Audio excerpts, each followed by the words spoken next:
Estamos simplemente viviendo una experiencia terrenal, pero somos seres espirituales nacidos para Dios. Estamos aquí por un momento, pero pronto estaremos con Él por la eternidad. No habrá tiempo, no habrá reloj. Será para estar con Él contemplando su belleza y todo lo que Él nos dará. No podemos ni imaginarnos. Dice que cosas que ojo no ha visto, o sea, que ser humano ha podido ver o imaginarse, dice, son las que Dios ha preparado para los que le aman. Amén. Muy bien, así es. Y yo los veo a ustedes cada domingo que vienen aquí, sé, hermanos, y porque yo también lo experimento así, vivimos semana tras semana batallando, pero tenemos una promesa hermosa de nuestro Señor. He aquí yo estoy con ustedes todos los días hasta el fin. No estamos solos. Y aun cuando queremos caminar solos, Él está con nosotros. Aun cuando no tenemos esa dedicación a Él constantes, nunca nos deja. Siempre está a nuestro lado invitándonos, diciéndote, es tiempo que mires aquí. Yo estoy contigo a donde quiera que tú vayas, porque Él ha prometido. ¿Ok? Y hemos dicho que estar en este lugar no es otra cosa que un tiempo de entrenamiento juntos. Nos estamos discipulando juntos, nos estamos adoctrinando juntos. Y todo este equipo de aquí que somos, constituimos un cuerpo, dice la Escritura. Somos uno, somos muchos miembros, pero somos un solo cuerpo. Y la idea, ¿saben cuál es? Ojo, escuchen todos ustedes. La idea no es que ustedes estén sentados todo el tiempo ahí. La idea es que un tiempo que ustedes estén entrenados, también sean participantes y lleven la buena noticia a donde les toque estar. No es solamente para estar acá nosotros cantando solitos, es un tiempo de entrenamiento, he dicho los domingos. Por eso es que en sus diferentes ministerios que ustedes asisten, ya sea Gracia, ya sea BEV o el club o los hombres, siempre se les dice, les invita a que vengan el domingo, ¿no? Porque el domingo ya estamos todos juntos para ir al punto central de lo que es el entrenamiento que nos toca a nosotros como iglesia. ¿Se dan cuenta? Porque es importante una reunión también de diferentes ministerios. Por eso lo hacemos, para suplir necesidades en ustedes. Pero domingo es un campo de entrenamiento. Cuando entres por esa puerta, estoy entrando como al ejército, ¿no? Tú eres uno de esos cabitos ahí que entran al ejército. Bueno, vamos a ser adiestrados, ¿para qué? Porque estamos siendo conscientes que salimos de una guerra espiritual. Exacto. Salimos a una guerra espiritual. Al colegio, al trabajo, a la universidad, en la casa, en todo lugar salimos. Tienes que ser consciente que tú tienes una batalla espiritual constante hasta que salgas de este mundo, hasta que el Señor te lleve a su presencia. Tienes que ser consciente de eso. Y este día es para esto, para entrenarnos. Y hemos venido hablando la semana pasada de el amor a quién, a los que nos aman. ¿De qué hablamos la semana pasada? El amor a nuestros enemigos. Y hemos venido viendo el Sermón del Monte, ¿no? Esta es parte, toda esta serie del Sermón del Monte es lo que hemos venido viendo, y hemos visto que el Sermón del Monte es prácticamente todo lo que nos representa a nosotros como cristianos. Si no estamos en eso que Jesús habla, hay que hacer un análisis y ver si realmente somos cristianos o no. Por eso estamos siendo minuciosos y hemos entrado a ver esto. Y leímos Mateo 5, 43 al 48 y dice: han oído la ley que dice, ama a tu prójimo y odia a tu enemigo. Pero yo digo, ama a tus enemigos, ora por los que te persiguen. De esa manera estarás actuando como un verdadero hijo de tu Padre que está en el cielo, pues Él da la luz de su sol tanto a los malos como a los buenos, y envía la lluvia sobre los justos y los injustos por igual. Si solo amas a quienes te aman, ¿qué recompensa hay en eso? Hasta los corruptos ladrones de impuestos hacen lo mismo. Si eres amable solo con tus amigos, ¿en qué te diferencias de cualquier otro? Hasta los paganos hacen lo mismo, pero tú debes ser perfecto, así como tu Padre en el cielo es perfecto. Lo que veíamos la semana pasada, va a ser rápido un recordatorio, es si somos cristianos no debemos ser indiferentes a nuestros enemigos. ¿Sí o no? Que muchas veces puntualizábamos la semana pasada que cuando uno tiene uno que, yo no él es mi enemigo, pero yo sí soy su enemigo, ¿qué hago yo? Lo evito, lo evado, lo ignoro, lo sepulto, ¿sí o no? Eso es lo que hacemos con los que se consideran nuestros enemigos. Pero no es de un cristiano ser indiferente al enemigo. No podemos desecharlos o mirarlos con desprecio y mucho menos condenarlos. No es esa la actitud de un cristiano frente a alguien que se considera nuestro enemigo. Más bien, esa forma de ser es de un no cristiano. ¿Está bien? Esa forma de ser es de alguien que no tiene a Cristo en su corazón. Ahora, para desarrollar esta enseñanza, vimos y lo dividimos en dos partes, ¿no es cierto? ¿Se acuerdan con esas dos partes? Íbamos a ver la enseñanza distorsionada de los fariseos y escribas y después la enseñanza de Jesús con respecto a este mandamiento. ¿Se acuerdan? Eso es lo que analizamos y la semana pasada solo vimos la enseñanza distorsionada de los escribas y fariseos. ¿Qué habían hecho los escribas y fariseos? Habían limitado ¿qué? El sentido de, no del mandamiento, sino de la palabra prójimo. No habían omitido, no habían cambiado el mandamiento, sino lo que habían hecho era limitar el concepto o el significado de la palabra prójimo. Eso es lo que vimos la semana pasada, ¿se acuerdan? Ellos eran tan orgullosos y soberbios que en vez de ir a Dios a rogar que Dios les perdonara sus pecados, ¿qué preferían hacer ellos? Alterar, limitar la ley a su conveniencia. ¿Para qué? Para lucirse y mostrarse superiores a los demás. Para mostrarse como enviados de Dios, para mostrarse como los preferidos de Dios. Para eso lo hacían. Entonces, como la ley decía, ama a tu prójimo, ellos buscaron ¿qué? La forma de limitar esta palabra. Ya no el mandato, sino la palabra prójimo. Para un fariseo, ¿qué era un prójimo? Vimos la semana pasada. Sencillo. Ellos decían, el prójimo es un otro israelita. Alguien que es de mi país, alguien que comparte ¿qué?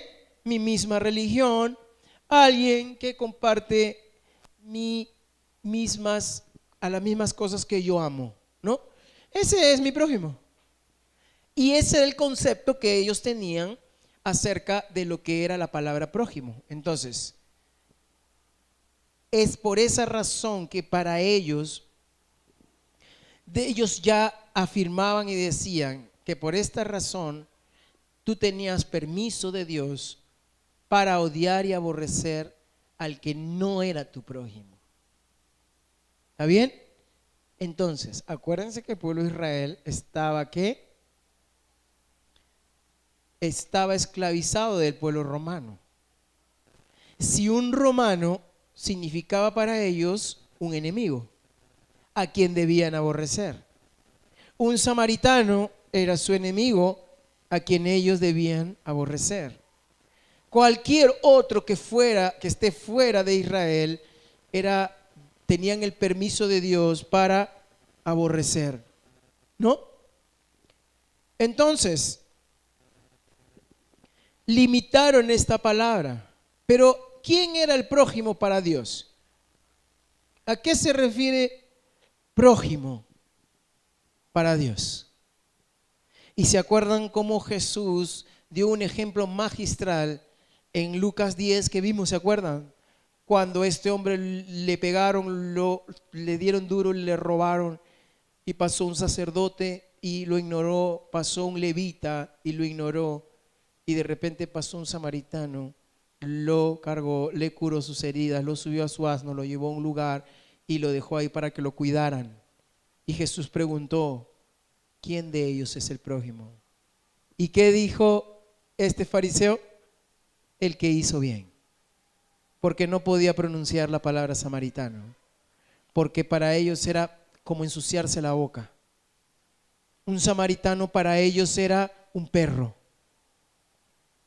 Así los tenían, los odiaban, porque tenían permiso, dice, de parte de Dios, porque la palabra prójimo para ellos solo era otro israelita, nada más. Esa es la interpretación que vimos la semana pasada acerca de lo que era el prójimo para estos fariseos. Pero cuando nuestro Señor dijo en el Sermón del Monte, amar a nuestros enemigos, ¿estaba acaso diciendo algo nuevo? Claro que no. ¿Por qué? Porque encontramos la misma enseñanza en el Antiguo Testamento. Lo vimos, ¿se acuerdan? En Levítico, en Deuteronomio, leímos varios textos que espero que hayas tomado notitas para que puedas tú ver. Ahora, tú podrías decir esta mañana, pero pastor, yo leo en la Biblia que Dios muchas veces manda a exterminar naciones, ¿sí o no? Dios manda que maten a naciones enteras. Y algunos salmos de David, inclusive, encontramos expresiones que difieren o que no tienen mucha concordancia con lo que estás diciendo esta mañana. Porque muchas veces David usa y pide a Dios que se venga de sus enemigos, ¿sí o no?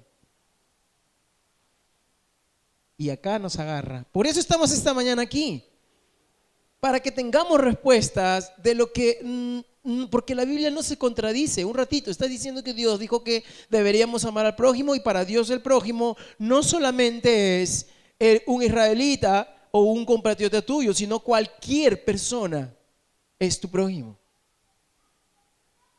Y dice que debemos amar a nuestros enemigos. Entonces, ¿por qué Dios usó al pueblo de Israel para exterminar naciones?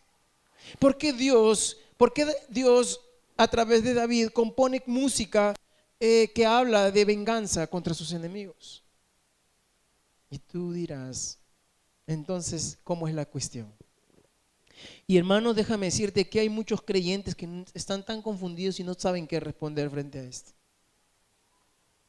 ¿Verdad? ¿No? Prefiero no tocar ese tema, dejarlo ahí, porque realmente me voy a meter en problemas. Que cuando se les pregunta acerca de estos textos, no hay respuesta. Porque predicamos un Dios de amor. Y alguien te dice, pero, ¿y cómo? Alguien te puede preguntar, pero ¿por qué Dios entonces manda a matar? Qué difícil, ¿no? ¿Cómo entender? Deuteronomio 7, 1, 2. Escuchen lo que dice.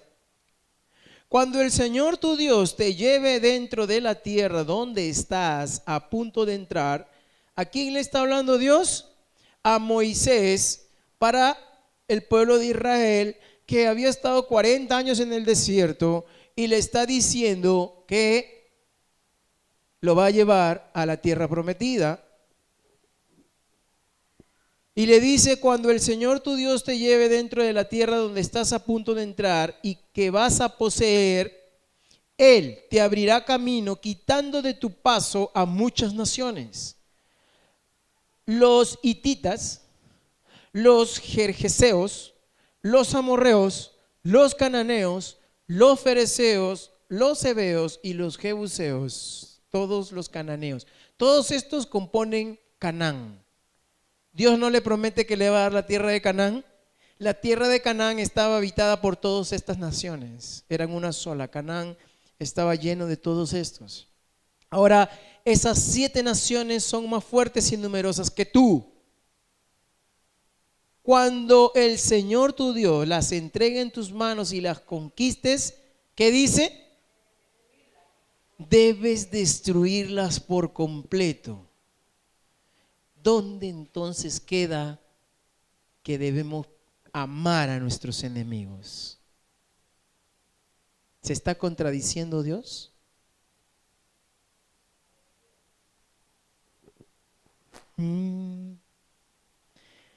Deuteronomio 23:6, mire lo que dice.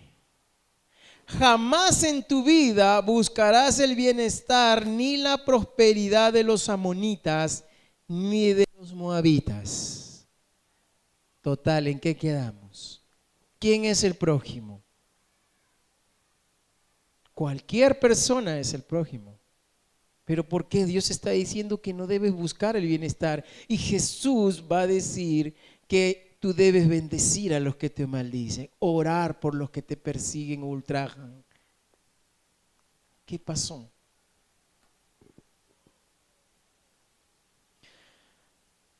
Uno más, David, Salmo 69, 24, 27. Mira lo que dice David. Que sus ojos queden ciegos para que no puedan ver, y haz que sus cuerpos tiemblen continuamente.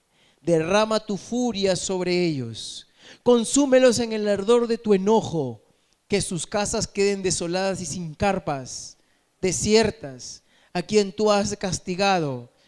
Agregan insultos, añaden dolor a quienes tú has herido, amontona sus pecados en una enorme pila y no los dejes en libertad. Está orando David, aquel que compuso la mayoría de los salmos, aquel que Dios llamó que tenía corazón perfecto. Y de ese corazón perfecto vamos a hablar más adelante. Entonces tú podrías decir, entonces yo también puedo orar así. ¿Sí o no? Pero si Jesús está diciendo otra cosa, ¿no era que la Biblia es toda una y no se contradice en nada? ¿Cómo interpretar entonces cuando esto es totalmente diferente a lo que escuchamos de amar al prójimo y aún amar al enemigo? Esta, hermano, aparente discrepancia, ¿saben en qué momento desaparece? Y desaparece totalmente, ¿eh? Cuando nosotros hemos aprendido a distinguir lo que es una enemistad personal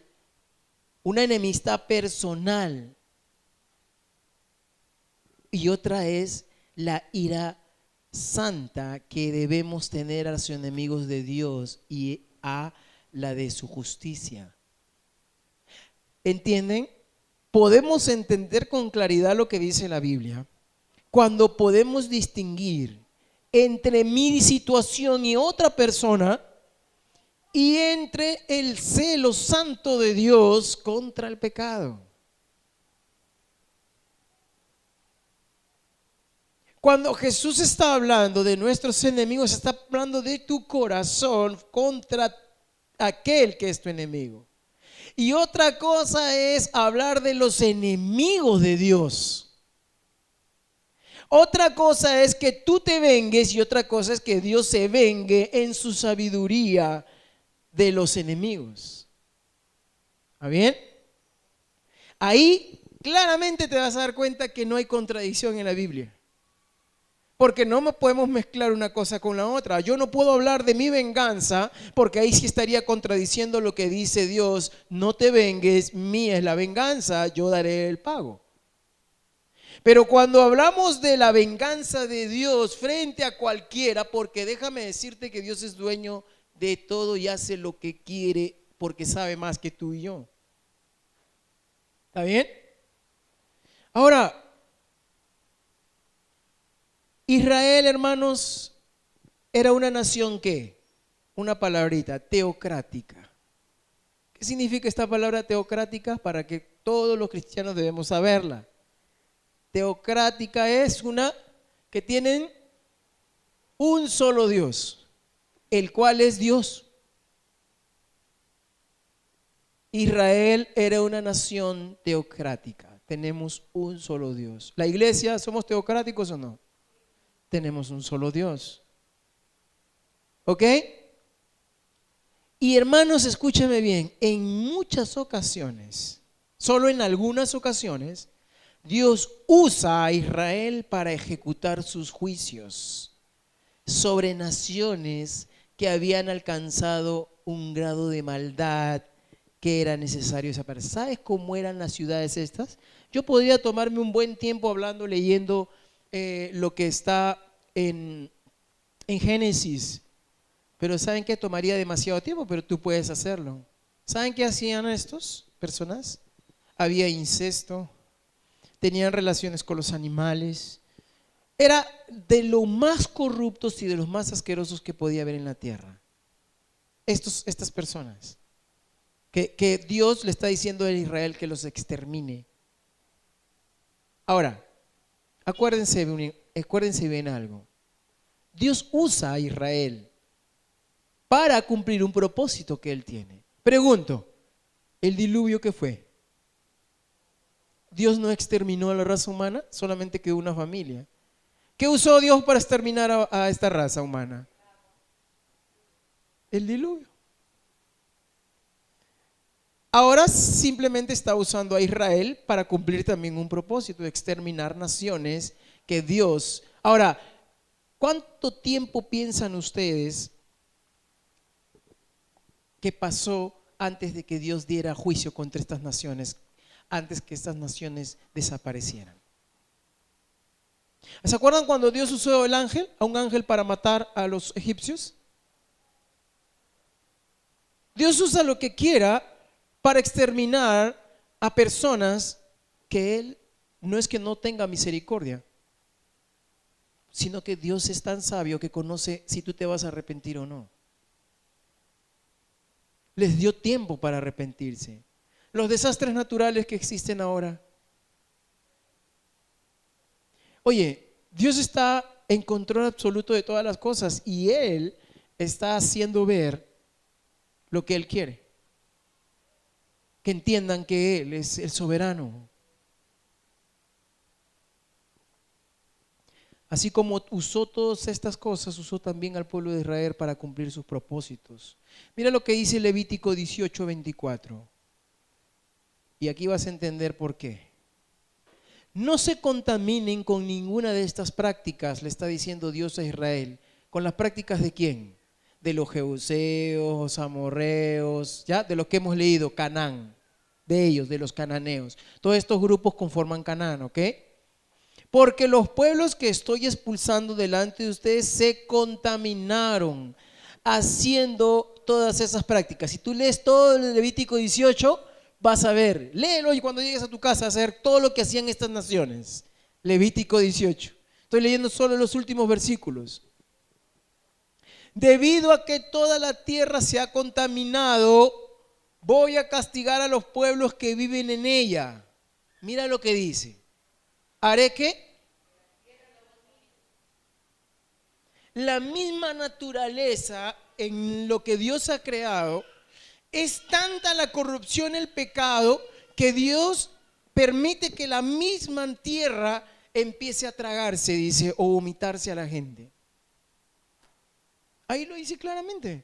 Voy a castigar a los pueblos que viven en ella, haré que la tierra los vomite. Cuando llegues a tu casa y lees el versículo, todo el capítulo 18, vas a ver de qué estamos hablando. De todas las aberraciones que hacían estos pueblos. Y Dios le está diciendo, cuando entres ahí, no quiero que te juntes con ellos porque te vas a contaminar. ¿Por qué cuidaba tanto Dios al pueblo de Israel? Tiene una lógica esto. No es porque era su pueblo. ¿Por qué cuidaba tanto Dios a Israel? ¿Por qué Israel? ¿Por qué? ¿Acaso solo porque es el pueblo de Dios? Pregunto, ¿de qué nación vendría el Salvador? ¿De qué nación vendría el Salvador? De Israel. Es por eso que Dios cuida tanto a Israel. Porque de ahí nacería el Salvador del mundo. Y ese pueblo tenía que mantenerse generación tras generación hasta que naciera el Salvador. No podía desaparecer. Por eso es que Dios, viste cómo le daba triunfo y iban de victoria en victoria. Se apartaban, pero nuevamente Dios le daba la oportunidad. Porque Dios tenía que manejar todo hasta el punto que naciera el Mesías. No es solo porque era su pueblo. De ahí nacería el Salvador, su Hijo.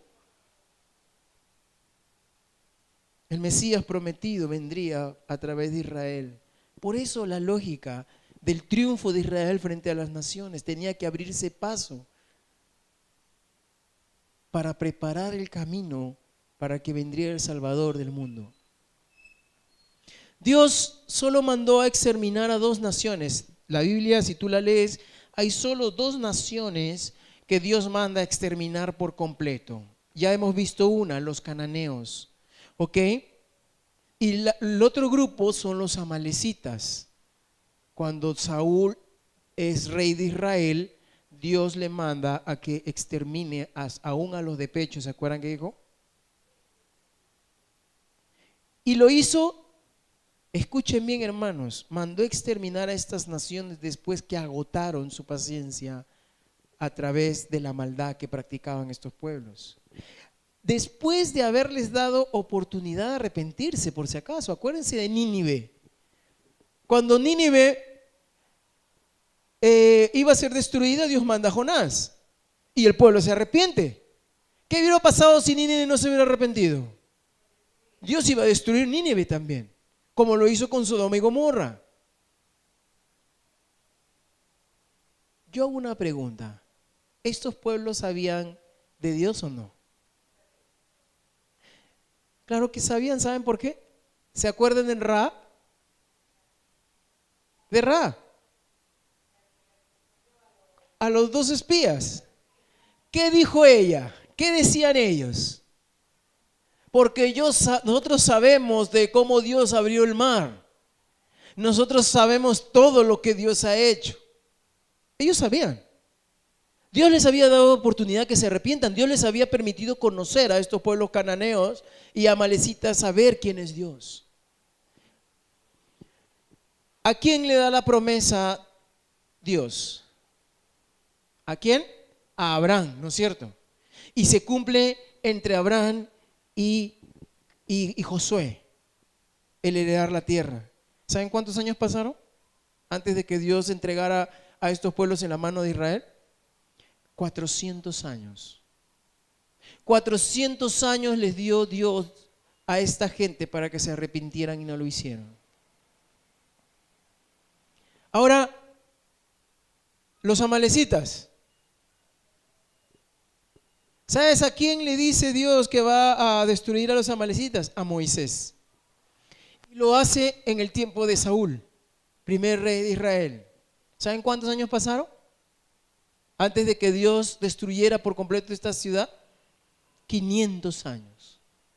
Es que Dios es tardo para la ira y grande en misericordia, pero jamás se arrepintieron. Entonces, vemos con claridad y empezamos a entender, no era un tema personal, era Dios vengándose. ¿Está bien? No era la persona, era Dios usando soberanamente a quien Él quisiera para cumplir sus planes y sus propósitos. Eran los enemigos de Dios. No eran los enemigos del pueblo, eran los enemigos de Dios a quien Dios estaba exterminando. Entonces, no era que Dios les estaba diciendo a ellos que se venguen, sino simplemente los estaba usando para cumplir un propósito. Miren a David. Y lo mismo pasa con el corazón de David, ¿eh? La preocupación de David en los salmos es exactamente la misma que mueve el corazón de estos personajes. No eran sus problemas personales. Lo que movía el corazón de David a orar de esta forma era el mismo corazón que tenía Jesús. Mira lo que dice. Cuando Jesús acaso fue llevado al matadero, pregunto, ¿acaso movió un dedo para salvarse? Pero cuando vio la casa de Dios convertida en cueva de ladrones, ¿qué hizo? Se enojó y agarró latigazo a todos, los sacó a patadas. Eso es lo que hubo en el corazón de Jesús. No era un tema personal, era un tema que tenía que ver con el celo de la santidad de Dios. Lo que pasaba con David era exactamente lo mismo, no eran sus problemas personales, hermano. A él le tocaba profundamente todas estas cosas. Pero como rey de la nación, acuérdate que David era el rey de la nación. ¿Está bien? Y era el rey de la nación cuyo Dios era Jehová. Entonces, los enemigos de Israel no solamente eran los enemigos de David, sino que eran los enemigos ¿de quién? De Dios. Y eran enemigos de la justicia y de la verdad. Mira lo que dice el Salmo 139, 19, 22. Mira lo que dice ahí. Dios mío, quítale la vida a los malvados, aparta de mí a la gente violenta, a esos enemigos míos, dice. Enemigos tuyos, ¿qué hacen? Que blasfeman y se burlan ¿de quién? De mí, dice. De ti. ¿Se dan cuenta que el sentir de David no es un tema personal? Es un tema, como el rey de la nación de Israel, los enemigos de Dios se habían vuelto sus enemigos de él. No era porque él tenía un problema con ellos, sino que ellos tenían un problema. ¿Qué estaban haciendo con Dios? Estaban burlando de Dios. Tú sabes que odio a los que te odian. Que mi enojo se enciende contra tus enemigos. Son para mí totalmente aborrecibles, los considero mis peores enemigos. ¿Por quién? Por su celo por Dios. No era por un tema personal. ¿Ok? El problema de los fariseos, hermanos, es que no pudieron distinguir una cosa de la otra. Ellos no pudieron ver con claridad lo que estamos viendo esta mañana aquí. Ellos habían cogido el mandamiento y habían analizado todo, hasta te aseguro estos salmos donde David habla de vengarse. Habían revisado Levítico, Deuteronomio y habían visto que Dios decía que había que matar a todos los enemigos. Y lo habían cogido todo y lo habían interpretado así: ama a tu prójimo, prójimo israelita, enemigos todos los demás. Entonces me es lícito aborrecer, como dice aquí David, son aborrecibles para mí, los considero mis peores enemigos. Los fariseos no habían podido diferenciar el hecho de un tema personal, de un tema que tenga que ver con Dios y con el juicio que Él tenga que dar a aquellos que son sus enemigos. Entonces no se trata de mis enemigos, sino de los enemigos de Dios. Esa es la diferencia que ellos no pudieron notar. Ellos llevaron todo esto a un plano personal y terminaron enseñando esto: amarás a tu prójimo, pero aborrecerás a tu enemigo. Eso era completamente contrario a lo que enseñó Dios al pueblo a través de Moisés, ¿ok? Totalmente contrario. Y obviamente al pueblo les gustaba esta idea, ¿sí o no? Como seres humanos nos encanta la idea de que Dios nos dé el permiso para vengarnos, para odiar a los que nos odian. Tú me odias, yo te odio. Yo te caigo mal, tú me caes peor. ¿Les gustó la idea, sí o no? Al pueblo. A ellos les parecía muy lógica y justa la doctrina de los fariseos y escribas. Se les enseñaba que Dios les daba permiso para seguir sus inclinaciones naturales. ¿Te das cuenta? Ese es el problema. Ahora, hermano, no estamos obligados a hacerles bien a esos paganos quienes nos aborrecen. Dios nos manda a amar al prójimo, pero esa gente no es nuestro prójimo, decían ellos. Ese era su pensamiento. ¿Cuál es nuestro pensamiento?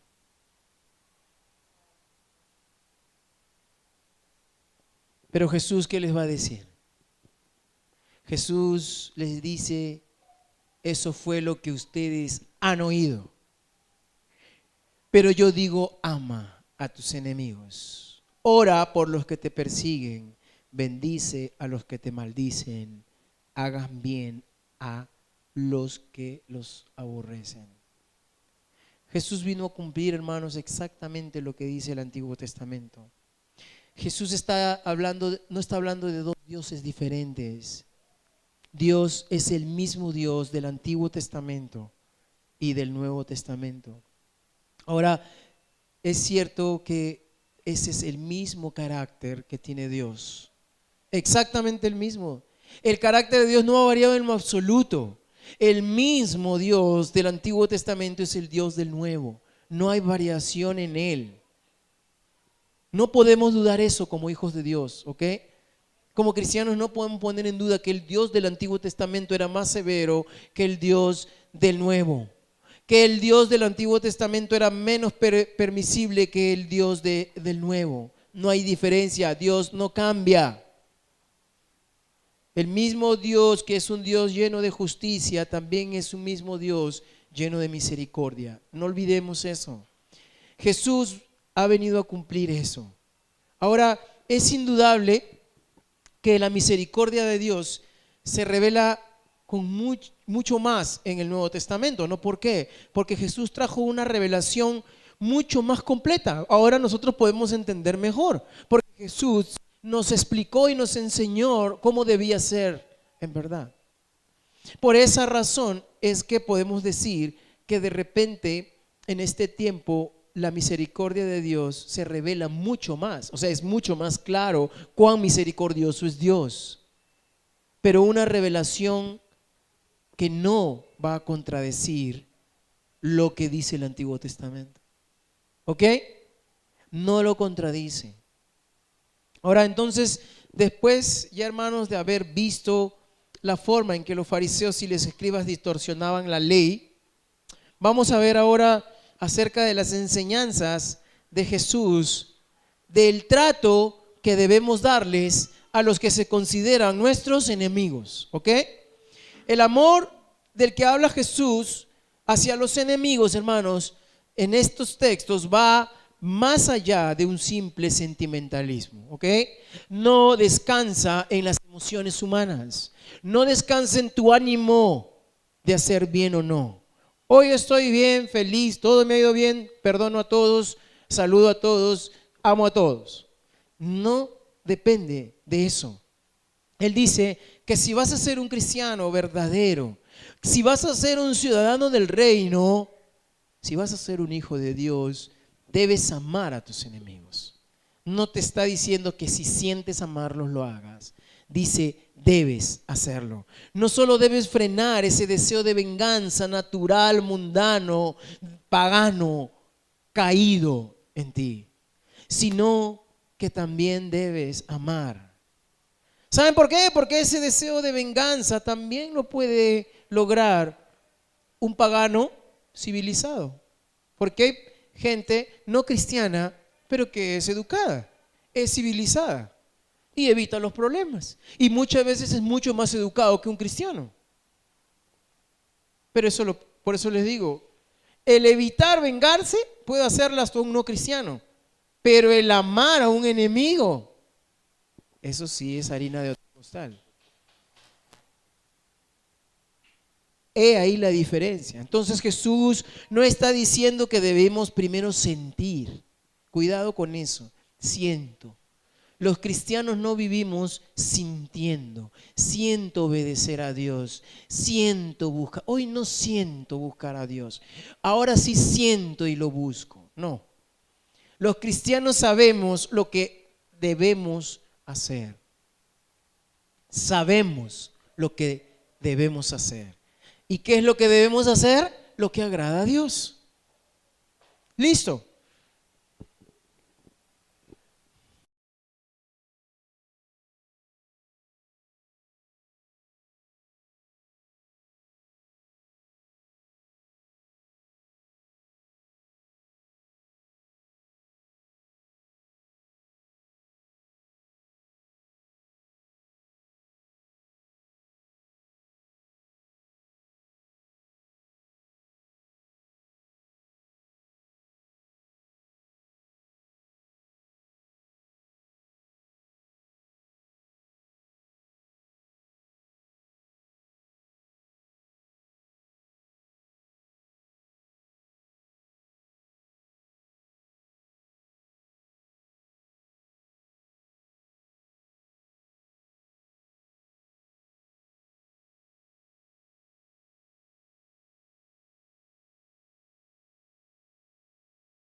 Lo que se nos manda, hermanos, es a tener una actitud de benevolencia hacia otros.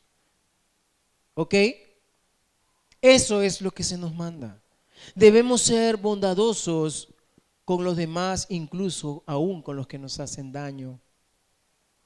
Ahora, la forma en que Jesús plantea este asunto, hermanos, la perspectiva de la cual Él plantea esto es de una manera muy práctica, que va más allá de los sentimientos, ¿ok? Él lo plantea así, así tiene que ser. Él dice, ama a tu prójimo. Y tú dices, pero entonces, ¿cómo lo hago? En primer lugar, ¿qué dice? Bendice a los que te maldicen. Esa es la forma práctica. ¿Cómo debo amar a mi enemigo? Bendice a que te maldice. La idea aquí, hermano, habla con ellos con gentileza. Dirígete a ellos con bondad, con misericordia, aun cuando ellos te hablen feo. Eso es lo que está diciendo Jesús. Ama a tu prójimo. ¿Cómo lo hago? Aunque este sea mi enemigo, debo hablarle con gentileza, aun cuando él me agrede. Primera de Pedro 3:9 dice, no paguen mal por mal, no respondan con insultos cuando la gente los insulte. Por el contrario, contesten con una bendición. A esto los ha llamado Dios y Él les concederá su bendición. ¿Ok? Claro. Un verdadero cristiano, hermano, no usa sus palabras para herir ni siquiera a quienes se consideran sus enemigos. No usa sus palabras como un instrumento de venganza. ¿Ok? No usa un cristiano sus palabras para herir, para dañar, lastimar. Lo usa para bendecir. ¿Qué más dice el Señor? De una forma práctica, debes hacer el bien al que te aborrece. Tu amor y bondad, dice el Señor, no debe manifestarse únicamente a los que te tratan bien, a los que te tratan con amabilidad, a los que te tratan con respeto, sino que debes también hacerlo con los que de una manera u otra te han mostrado que no te soportan. Debes hacerlo de la misma forma con los que abiertamente han manifestado y han mostrado que no eres de su agrado. Difícil, ¿no? Estamos hablando de cosas extraterrestres, ¿no? Sabemos que hay personas que tienen dicha capacidad, hermanos, de odiar. Hay gente que le gusta, que no sé, le gusta estar en pleito, le gusta estar siempre en esa actitud de odiar, ¿no? Difícil, nos toca. Y que estas personas casualmente a veces son personas muy esquivas con nosotros y se nos corren, no van a querer que tú le hagas bien porque va a haber orgullo de por medio. No, yo te ayudo, no, estás loco, tú me vas a ayudar, no, hay orgullo y si tú quieres acercarte se alejan, ¿no? Hay gente que es así, que prefiere andar así, en odios, en rencores. ¿Por qué? Porque no nos soportan y lo manifiestan abiertamente. Pero un cristiano, tan pronto se le presente la ocasión o la oportunidad de servir a estas personas, de ayudarlos, lo va a hacer. Un verdadero cristiano lo va a hacer. Ahora, si no podemos servirles porque están lejos o hasta que se presente la ocasión, tú dices, pero no hay forma, ¿en qué momento voy a poder estar con ellos para hacerle bien? Está lejos la cosa. El texto es claro. Si no puedes estar cerca de ellos para hacerles bien, te da una alternativa. ¿Qué te dice? Ora por ellos. Porque a veces podemos decir, no se presenta la oportunidad para hacerles bien. Ni lo veo, ni la veo. Listo, el Señor dice, listo, no lo ves, pero puedes orar por ellos.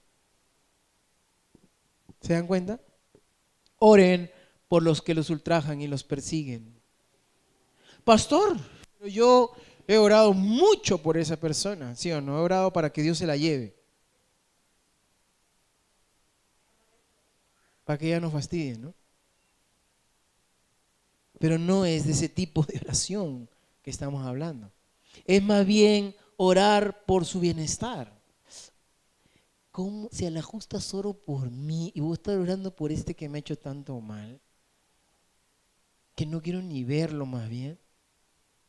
Pero un verdadero cristiano dice que no es indiferente a sus enemigos, los tiene presentes más bien. Y si no tiene la oportunidad de hacerles bien al momento, ora por ellos, por su alma, por su salvación.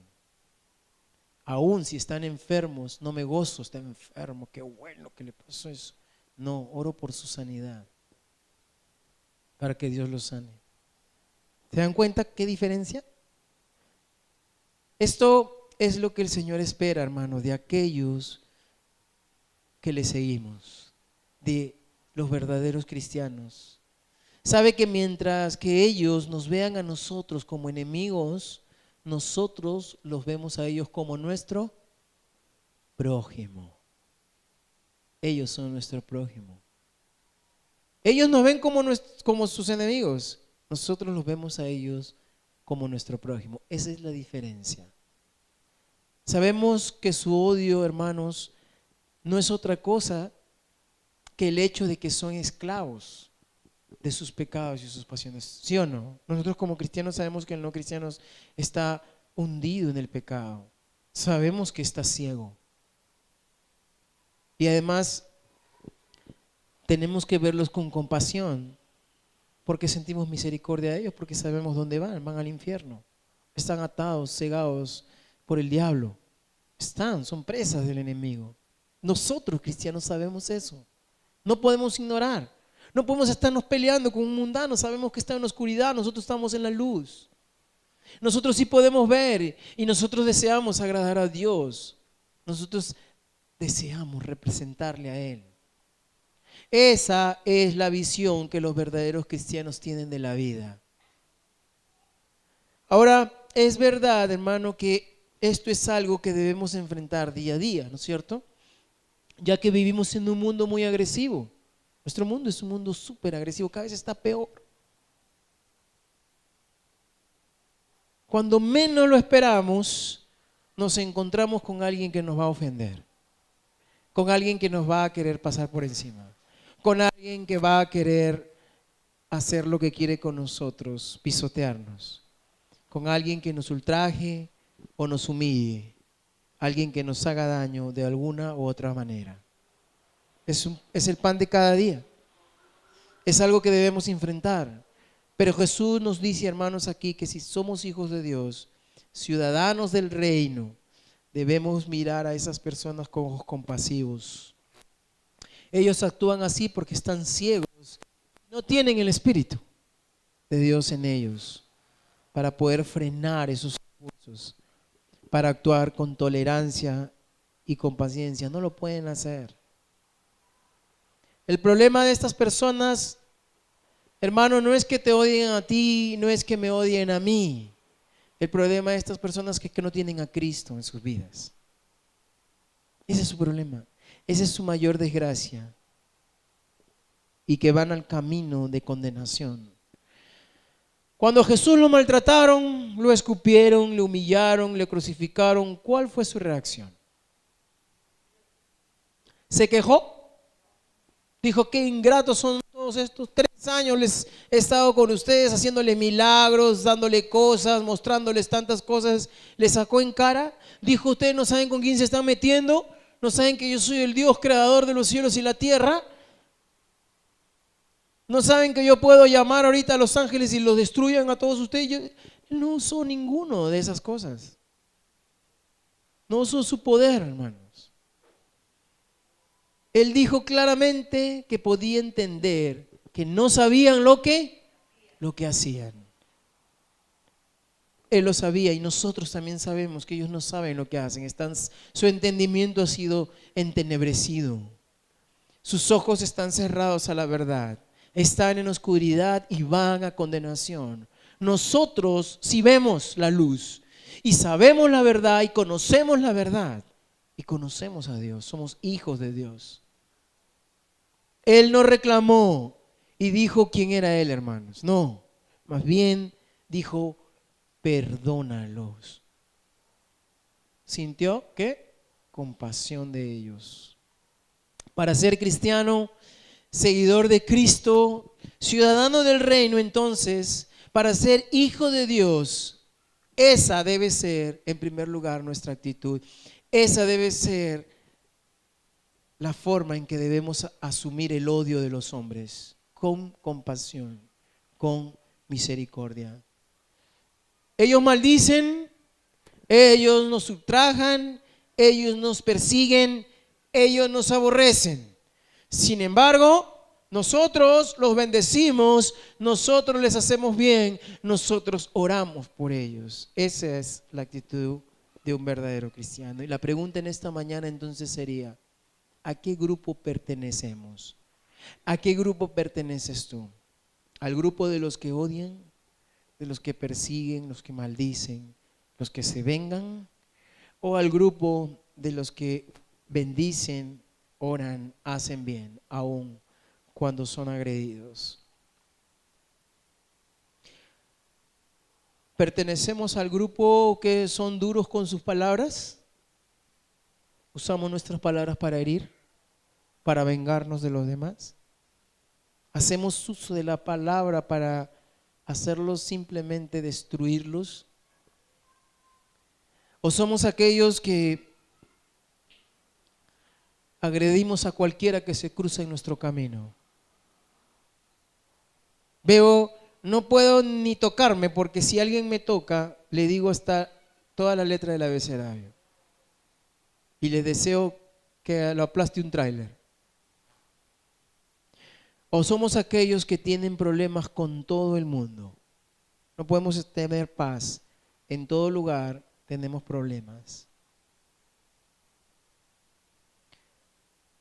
O somos los del otro lado, que somos el grupo que bendice cuando nos maldice. Unos son hijos del diablo y los otros son hijos de Dios. ¿A qué grupo perteneces? Y eso solo lo puedes contestar tú. Tú lo sabes mejor que nadie. Al grupo que perteneces. Los hijos se parecen a sus padres. Adoptan muchas cosas de sus padres. A veces los padres no necesitan enseñar, solo imitan lo que hacen los padres. Si eres hijo del diablo, reflejarás su carácter violento y vengativo. ¿Qué dice la palabra del diablo? Que el diablo ha venido a matar, robar, destruir. Dice que él es homicida desde el principio. No matarás. Y yo digo que el que se enoja, que el que insulta a su hermano es culpable de homicidio. El diablo es homicida desde el principio. Pero si somos hijos de Dios, debemos reflejar de alguna manera el carácter de nuestro Padre. ¿Cómo es Dios, hermanos? ¿Cómo es Dios? Verso 45. ¿Qué dice el verso 45? Miren cómo es nuestro Dios. De esa manera estarás actuando como verdadero hijo de tu Padre que está en el cielo.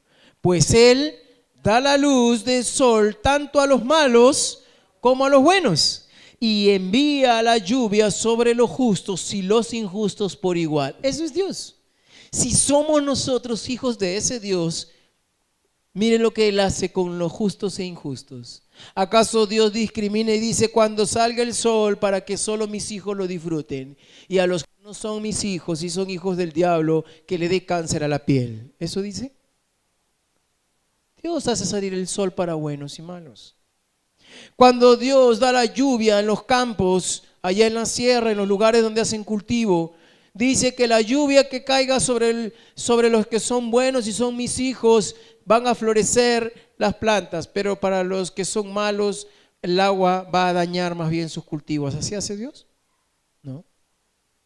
La Biblia dice que Dios hace salir el sol para buenos y malos. Ese es el carácter de un hijo de Dios. Ahora la idea, hermanos, aquí no es que debemos hacer eso para llegar a ser hijos de Dios. ¿Está bien? No es que yo tengo que hacer esto para que pueda yo ser un hijo de Dios. Eso más bien de alguna manera contradeciría el mensaje del Evangelio. La salvación no es por obras, es por fe, es por gracia. La idea más bien aquí, hermanos, es que cuando actuamos de este modo, hermanos, vamos a manifestar al mundo cuál es el carácter de nuestro Padre. ¿Está bien? Él hace salir el sol para buenos y malos, hace llover sobre justos e injustos. Él pudo de alguna forma haber dicho, solo se beneficiarán los justos y los buenos, pero Él no lo hace así. Esta manera, hermano, de actuar debe ser una manifestación de que somos realmente hijos de Dios. Es un producto natural que fluye de un hijo de Dios. Es un fruto natural de los hijos de Dios. El asunto, hermano, no pasa solo por amar a los que te aman. Eso lo hace cualquier persona, aun si no tiene a Cristo. Ama al que te ama, qué fácil. 46. Si solo amas a quienes te aman, ¿qué recompensa hay por eso?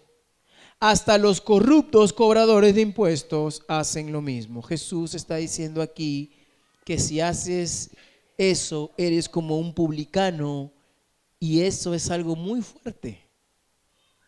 ¿Sabes qué era un publicano? Los judíos consideraban a los publicanos como lo peor. Eran extorsionadores, ladrones y traidores, y que estaban lejos de la gracia de Dios.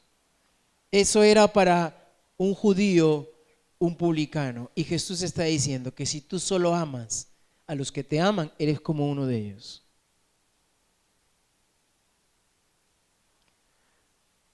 47. Si eres amable solo con tus amigos, ¿en qué te diferencias de cualquier otro? Hasta los paganos hacen lo mismo. Tal pregunta, ¿no? ¿Qué haces de más? ¿Qué más estás haciendo? ¿Qué diferencia haces? ¿Qué recompensa hay con eso? Esto también lo puede hacer cualquier inconverso. ¿Saludan con amabilidad? A los que los saludan con amabilidad, hola, ¿qué tal? No, cualquiera puede hacer eso. La diferencia de Dios, hermanos, con nosotros, ¿saben cuál es? ¿Saben cuál es la diferencia entre nosotros y Dios? Es que Dios ama a pesar de nuestros errores. ¿Está bien? Dios tiene la capacidad de amarte aun cuando cometes errores. Porque Dios, ¿qué? Actúa independientemente de nosotros. Dios no depende de nadie para hacer o devolver algo. La diferencia con nosotros es que Él nos trata de acuerdo a lo que somos. Él nos ama por su propia voluntad. Sin embargo, ¿nosotros qué? Nosotros vivimos una tragedia, hermanos. Es que, ¿saben qué? Somos gobernados por los demás. ¿Saben por qué?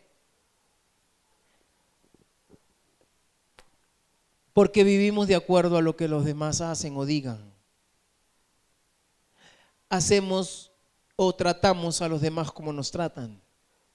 Si nos saludan, saludamos. Si lo hacen con afecto, lo hacemos con afecto. Si son fríos, somos fríos. Los demás nos gobiernan, porque dependemos de cómo hacen ellos las cosas para nosotros hacerlo. En cambio, Dios no es así, Dios es libre. Dios te ama a pesar de lo que tú hagas. Y si tú eres un hijo de Dios, vas a tener que hacer lo mismo. No vas a amar condicionalmente, vas a amar incondicionalmente. Jesús dice, si vamos a ser hijos de Dios, cristianos, ciudadanos del reino, no debemos dejar que los demás nos gobiernen, ¿ok? Los demás no deben gobernarnos, nosotros no debemos gobernarnos, el yo debe estar muerto y el que gobierna nuestras vidas debe ser únicamente Dios. ¿Ok? Esa es la enseñanza bíblica. En conclusión, hermanos, lo que espera el Señor de los ciudadanos de su reino es que vivan de una forma sobrenatural. Es una conducta que no puede ser explicada en términos humanos.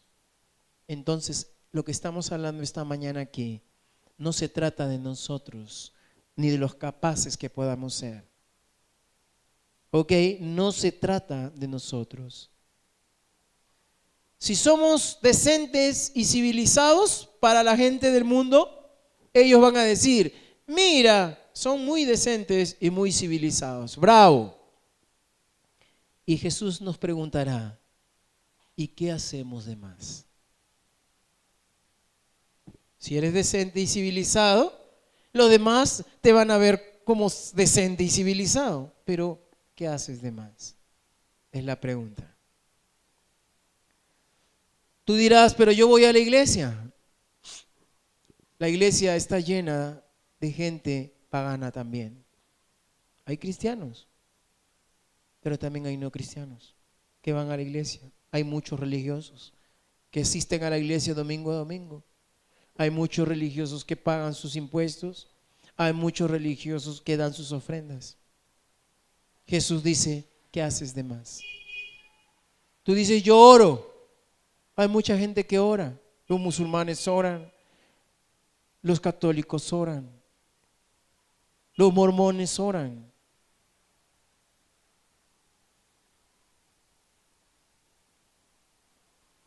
Los adventistas oran. Tú puedes decir, leo la Biblia. Hay gente estudiosa de la Biblia que no es cristiana, porque está más interesada que los propios cristianos en saber si lo que dice es verdad o no. ¿En serio? La conclusión es muy simple, versículo 48, y con esto termino. Pero tú debes ser perfecto, así como tu Padre en el cielo es perfecto. Esa es la conclusión. Y ¿se acuerdan que dije que David tenía corazón perfecto? Cuando la Biblia habla de un corazón perfecto, no está hablando de un corazón sin errores, por si acaso. Un corazón perfecto es un corazón que puede entender, escuchen bien, lo malo que eres y lo necesitado que estás de Dios. Sabes y conoces tu naturaleza vendida al pecado, pero corres a Dios.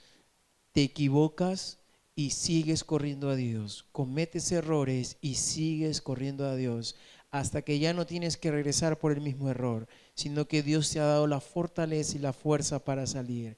Si David tenía un corazón perfecto, ¿era por qué? ¿Acaso David no cometió adulterio? ¿Acaso David no cometió asesinato? Mató a un hombre. ¿Mandó matar a un hombre? ¿Se acostó con la mujer de ese hombre? Pero dice la Biblia que él tenía un corazón perfecto. ¿Por qué? Porque siempre fue a Dios. Él dijo, Dios, yo prefiero que tú me castigues a que me entregues en la mano de mis enemigos. Conocía que Dios era misericordioso. Y cuando uno conoce que Dios es bueno y misericordioso, persevera. Regresa siempre a Dios, como el hijo pródigo.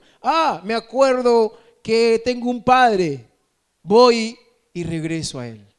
Eso es lo que hace un corazón perfecto.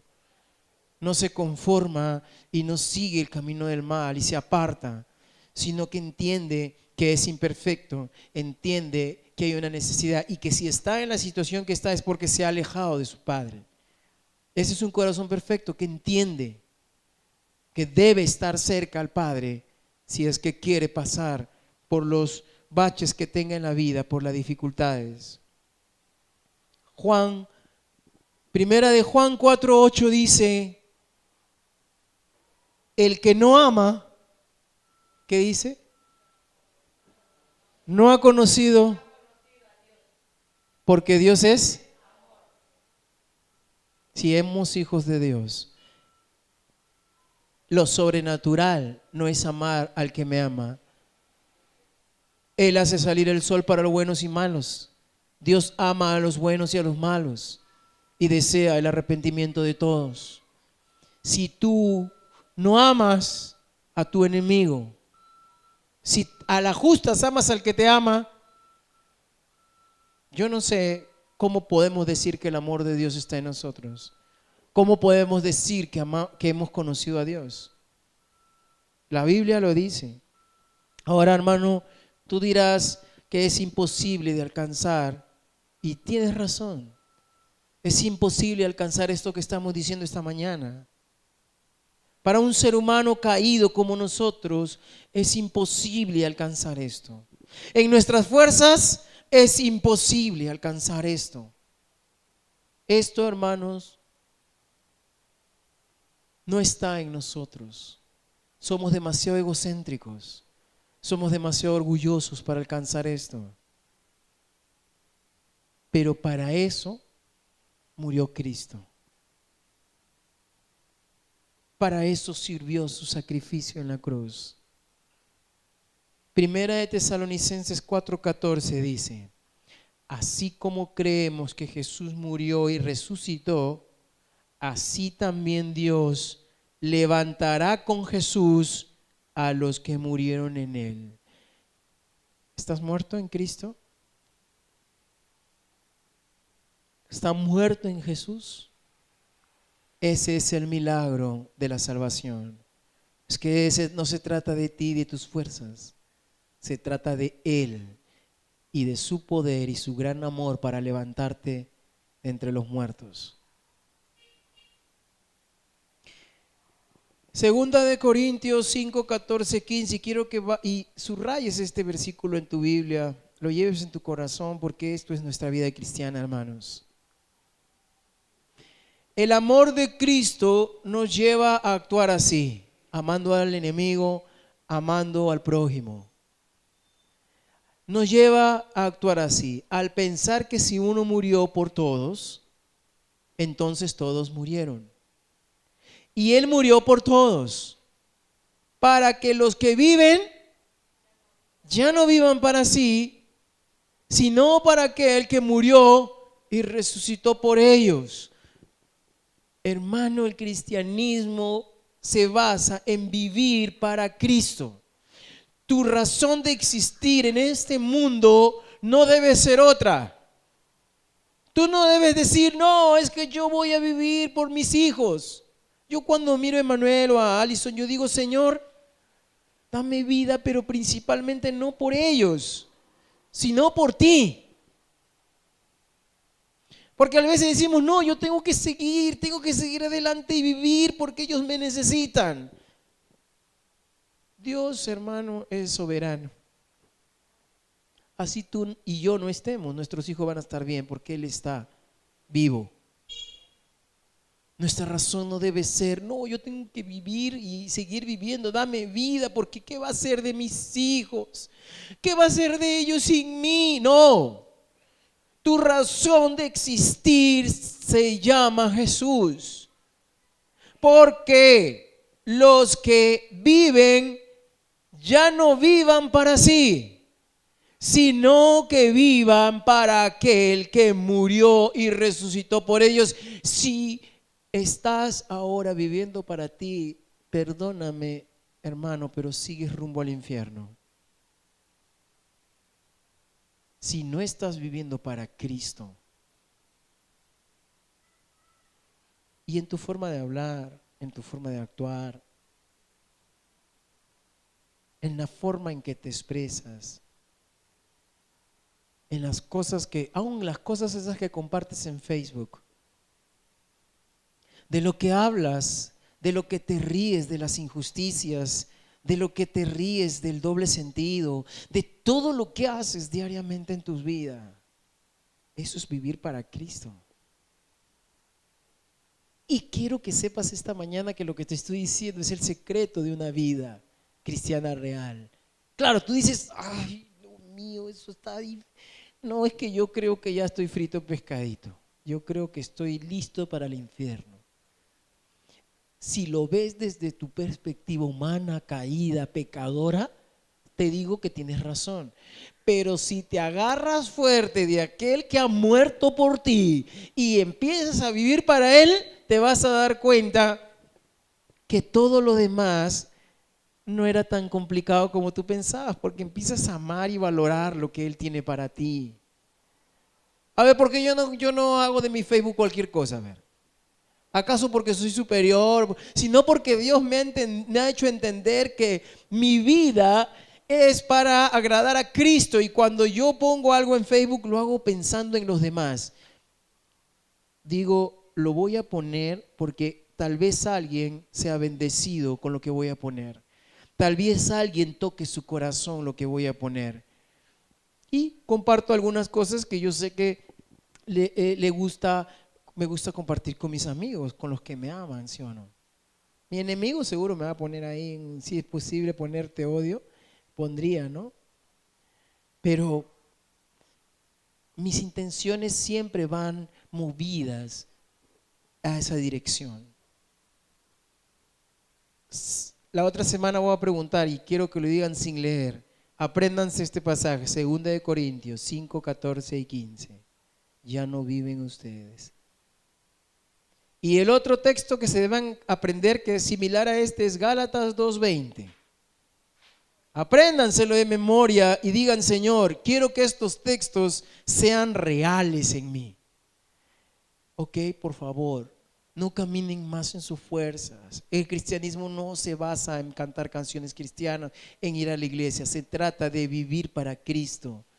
Y cuando vives para Cristo, pues solito fluyen las ganas de alabarlo, solito fluyen las ganas de adorarlo, solito fluyen las ganas de venir a Él en oración y decirle: yo lo sé, tú eres suficiente, no hay problema más grande que tú, no existe problema más grande que tú. Y viene la paz, y vienen, ¿saben qué? Viene esa luz que empieza a brillar, y los demás te miran y dicen: ¿qué tiene este? Hasta tu pareja: ¿qué le pasó a este? Tú sí que te golpeaste duro, ¿eh? Y fluye el amor. Y la persona que te ve es redargüida, avergonzada más bien. Y no dice: no puedo creer, porque un ser humano no es capaz de hacer esto, solo Dios. Amén. Vamos a orar. Señor, en esta mañana una vez más damos infinitas gracias a ti, Dios, por tu gran amor. Gracias, Señor, porque es tu palabra suficiente, Dios, para poder tocar las fibras más íntimas de nuestro ser, para hacernos simplemente entender que lo que tú deseas para nosotros nos conviene a nosotros, Señor. No es que tú salgas de aquí favorecido, es que nosotros, Señor, somos bendecidos cuando podemos escuchar tu voz y cuando podemos entender, Señor, que no se trata de simplemente una religión, que no se trata simplemente, Señor, de un fanatismo. Se trata de una persona que murió y resucitó, y que lo hizo por amor a nosotros, y lo hizo para que nuestros ojos sean abiertos, y para que al abrir nuestros ojos podamos ver y contemplar tu gran amor por nosotros, y de esta manera podamos correr a tus brazos sin prejuicios, sin juicios. Vamos delante de tu trono y derramamos nuestra vida en adoración, porque podemos entender, Señor, que todo lo hiciste por amor a nosotros, y que tienes planes para nosotros. Y aun cuando el mundo, aun cuando el enemigo de nuestras almas, aun cuando nuestra naturaleza pecaminosa nos digan lo contrario, tú, Señor, nos permitirás ver lo que ojo no vio, lo que oído no ha oído, ni ya siquiera imaginado un corazón humano. Dios, gracias, Padre, por tu bondad y misericordia. Que tomemos decisiones firmes, que no nos llevemos por sentimentalismos, sino que seamos genuinos en lo que deseamos. Tú nos extiendes tu mano y nos dices: he aquí, yo estoy contigo. lo tomas. ¿Quieres tomarlo? Tómalo ahora. ¿Quieres aprender a vivir para mí? Ven, yo te enseñaré cómo hacerlo. Y aquí estamos, Señor, confesando, Dios, que no somos nada sin ti. Somos polvo, Dios del universo. Danos esa fuerza, ese poder, esa capacidad de perdonar y amar a nuestros enemigos, de orar por ellos, de saludarles con aprecio, con amor, porque queremos ser tus hijos cada día de nuestras vidas, alumbrando, Dios, para la gloria de tu nombre. Gracias por este día, Señor.